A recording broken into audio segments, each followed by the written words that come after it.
આજે નડિયાદ મહાનગરપાલિકાની અંદરના વિસ્તારોના લગભગ 20 કરોડથી વધારે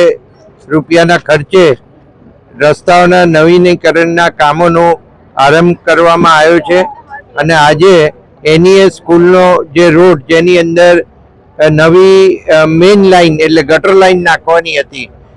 એ ગટર લાઇન નખાઈ ગઈ છે અને એની ઉપર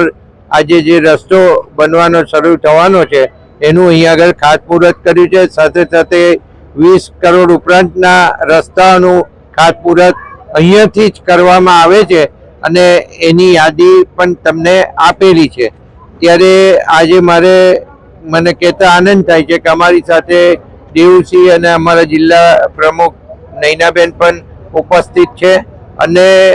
આ રસ્તાઓ જે બનશે એ લોક ઉપયોગી થવાના છે આવનારા દિવસોની અંદર। મને કહેતા એ પણ આનંદ થાય છે કે અહીંયા લગભગ 75 ઇંચ આ સિઝનનો વરસાદ પડી ગયો છે અને હજુ તો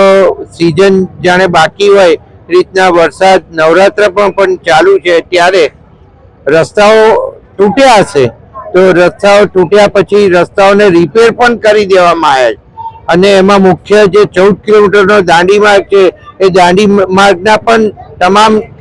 સંપૂર્ણ સમારકામ કરી દેવામાં આવ્યું છે। તો ચાહે આરએનબી નો રસ્તો હોય ચાહે કોર્પોરેશનનો રસ્તો હોય આ બધા જ રસ્તા ઉપર રિપેરિંગ કામ કરવાનું ચાલુ છે અને લગભગ બધા જ રસ્તાઓના રિપેરિંગ કામ થઈ જવાના છે અને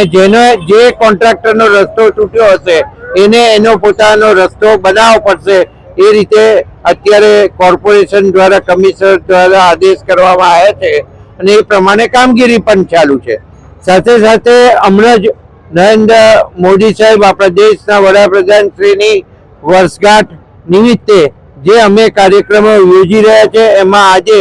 અહીંયા સમૂહ સફાઈનો એક કાર્યક્રમ અહીંયા આયોજન કરવામાં આવ્યું છે અને અમે આ વિસ્તારની અંદર સફાઈનો કાર્યક્રમ અને 1 કલાક શ્રમદાન જે કરવાનું નક્કી કર્યું છે એ પ્રમાણે અહીંયા 1 કલાક સુધી અમે સફાઈ કરવાના છીએ।